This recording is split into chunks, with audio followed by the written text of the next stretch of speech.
Hello नमस्ते to all.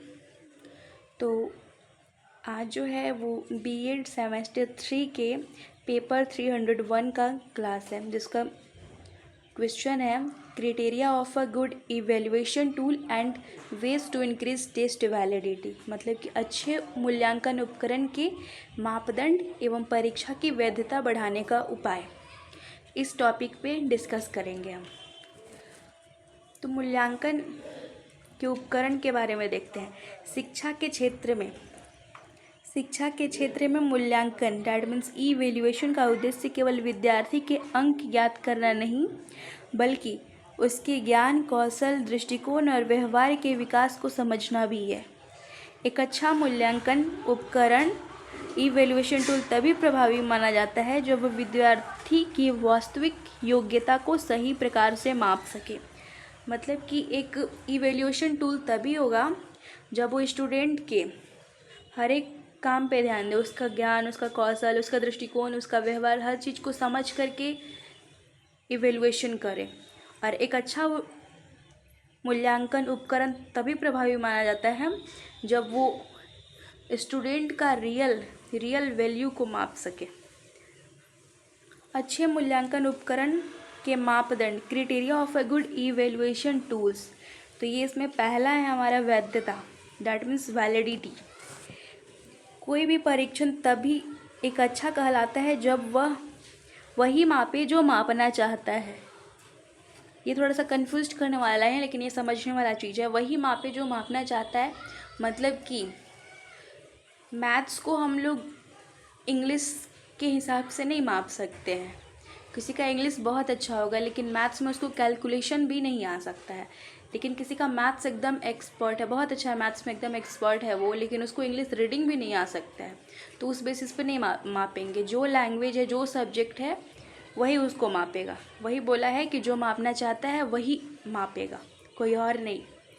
जैसे यहाँ पे एग्जाम्पल दिया हुआ है, गणित की परीक्षा गणितीय क्षमता से ही मापे, न कि भाषा। अब एग्ज़ाम ले रहे हैं मैथ का, उसमें कैलकुलेशन है, तो उसमें हम लैंग्वेज के बेसिस पे मार्क्स नहीं देंगे, उसके कैलकुलेशन और कितना सही बनाया उस बेसिस पे मार्क्स देंगे। अब लैंग्वेज है तो वहाँ पे हम मैथ्स वाले बेसिस पे मार्क्स नहीं देंगे। एक दो बीच में मैथ्स वर्ड भी यूज होगा तो उस बेसिस पे हम लोग मार्क्स नहीं देंगे, उसके लैंग्वेज पे बेसिस पे मार्क्स देंगे, कितना वर्ड में लिखा है। लेकिन मैथ्स में ऐसा कुछ ज़रूरी नहीं है कि वो कितना वर्ड में बनाया है, कितने पेज में बनाया है। हाँ, आपका वो पैटर्न सही है, प्रोसेस सही है, तो उस बेसिस पे हम लोग उसको इवेल्युएट करते हैं। नेक्स्ट है हमारा विश्वसनीयता, दैट मीन्स रिलिएबिलिटी। परीक्षा बार बार देने पर समान परिणाम देनी चाहिए। उससे पता चलता है कि उपकरण स्थिर और भरोसेमंद है। मतलब कि अगर बार बार परीक्षा देने पर समान परिणाम देना चाहिए, क्योंकि एक रियल जो स्टूडेंट होगा, जो सही तरीके से परीक्षा देगा, उसका लेवल कभी ऊपर नीचे ज़्यादा नहीं होगा, बहुत कम डिफरेंस होगा उसके लेवल में। तो इसीलिए उसका मार्क्स भी उसी लेवल में रहेगा, हमेशा उसका मार्क्स एवरेज ही रहेगा, ना ज़्यादा होगा ज़्यादा और ना ही ज़्यादा कम होगा। अगर तो इसीलिए बोला गया है कि मार्क्स जो है परिणाम जो है वो समान देना चाहिए, लगभग समान देना चाहिए, थोड़ा बहुत ऊपर नीचे। उसके बाकी बिहेवियर ये सबको देखा जाए तो, जिससे उसका भरोसा रहता है कि हाँ मेरे में कोई कमी नहीं है, ऐसा उसका विश्वास नहीं ख़त्म होता है। फिर थर्ड आता है हमारा निष्पक्षता, ऑब्जेक्टिविटी। मूल्यांकन में परीक्षक के व्यक्तिगत विचारों का प्रभाव नहीं होना चाहिए। प्रत्येक विद्यार्थी को समान अवसर मिलनी चाहिए। मतलब कि आप किसी से पक्षपात नहीं कर सकते हैं। आपको कोई स्टूडेंट आपका फेवरेट है तो आप उसको मार्क्स ज़्यादा नहीं दे सकते हैं। जैसा वो लिखा है, जैसा उसका बिहेवियर है, जैसा उसका आइडिया है लिखने का, उस बेसिस पे उसका मूल्यांकन करेंगे, उसका इवैल्यूएशन करेंगे।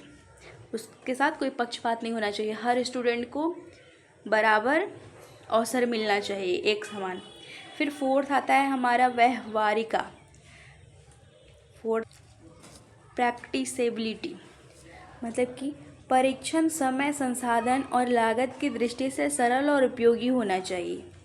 मतलब कि एग्ज़ाम जो हो रहा है उसका टाइमिंग सही होना चाहिए, उसके लिए सारा संसाधन अवेलेबल होना चाहिए और उसमें लागत को सब कुछ सरल होना चाहिए।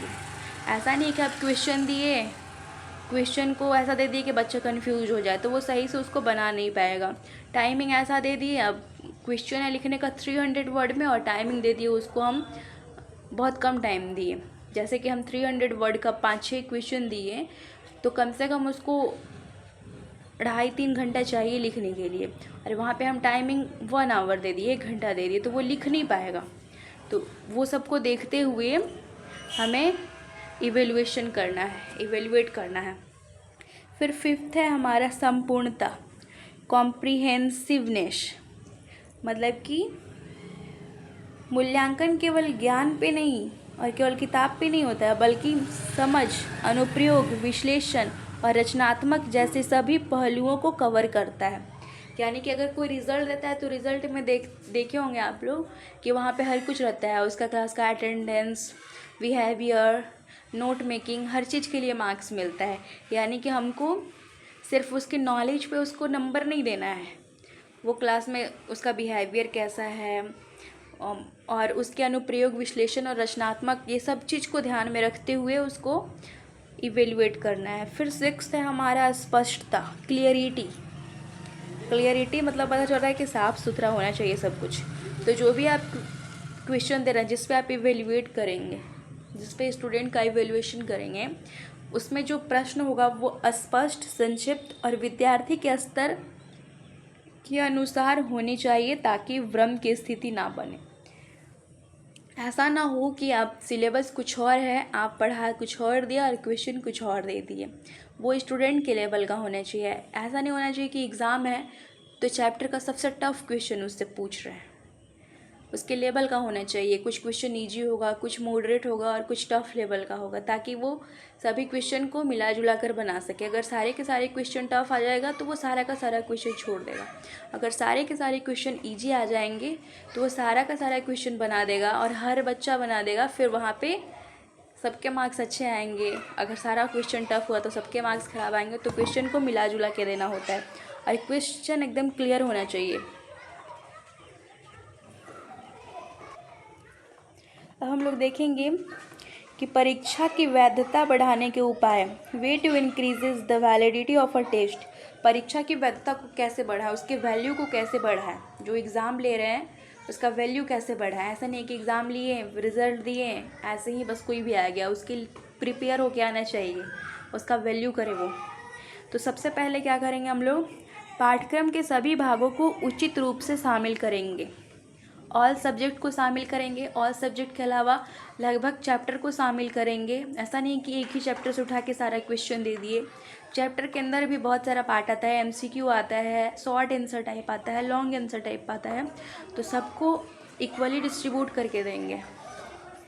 तो वो हो गया हमारा कि उचित रूप से सबको शामिल करेंगे। सेकेंड है हमारा प्रश्नों को सीखने के उद्देश्य, लर्निंग ऑब्जेक्टिव के अनुसार तैयार करेंगे। ऐसा नहीं है कि हाँ बच्चा आया कहीं से भी एकदम पूरा शुरू किया और लिख लिख के एकदम ख़त्म कर दिया।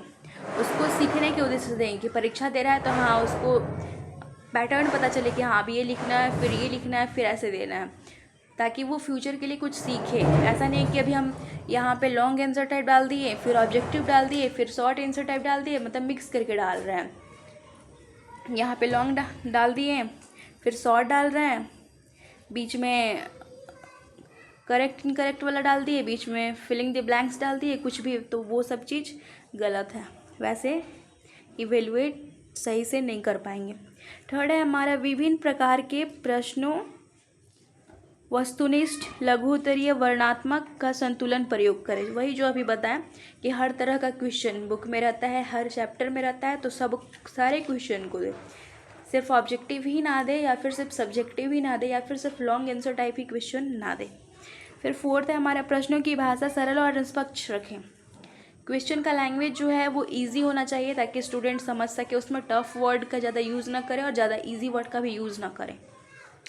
फिर फिफ्थ है हमारा प्रश्न पत्र तैयार करने से पहले ब्लूप्रिंट तैयार करें ताकि विषय वस्तु का उचित प्रतिनिधित्व हो। ब्लूप्रिंट का मतलब कि क्वेश्चन बना लिए, अब उसको ब्लूप्रिंट होता है ताकि बच्चा उससे जो है वो मतलब एक लेवल उसको पता चल जाए कि हाँ इस लेवल में क्वेश्चन आएगा, वो अपना प्रिपरेशन सही तरीके से कर सके, वही होता है ब्लूप्रिंट। सारे स्कूल में अब मिलते हैं ब्लूप्रिंट एग्ज़ाम से पहले, मतलब कि एक इम्पोर्टेंट क्वेश्चन टाइप से उसको लगे कि हाँ इस लेवल का एग्ज़ाम होगा, ऑब्जेक्टिव स्टेप का पूछा जाएगा, सब्जेक्टिव स्टेप का पूछा पाएगा, ताकि वो खुद को तैयार कर सके, वही होता है ब्लूप्रिंट। फिर 6th है हमारा, परीक्षा के बाद प्रश्न पत्र का विश्लेषण करें ताकि कमज़ोर बिंदुओं को सुधारा जा सके। एग्ज़ाम हो गया तो प्रश्न पत्र क्वेश्चन को अच्छे से डिस्कस करेंगे और उसमें जो भी वीक पॉइंट होगा उस पर काम करेंगे। अब निष्कर्ष क्या निकलता है? एक अच्छा मूल्यांकन उपकरण वह है जो विद्यार्थी की संपूर्ण योग्यता का सटीक, निष्पक्ष और विश्वसनीय आकलन करे। वैधता को बढ़ाने के लिए परीक्षा की वैज्ञानिक योजना और वस्तुनिष्ठ निर्माण आवश्यक है।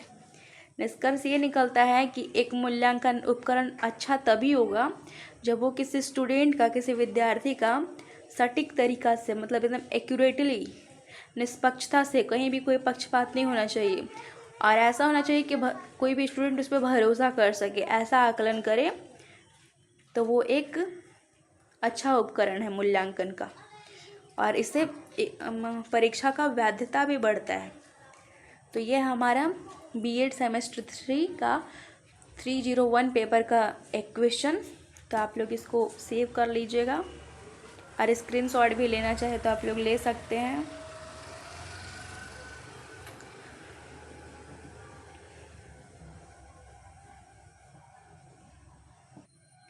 आप लोग स्क्रीनशॉट लेना चाहे तो ले सकते हैं।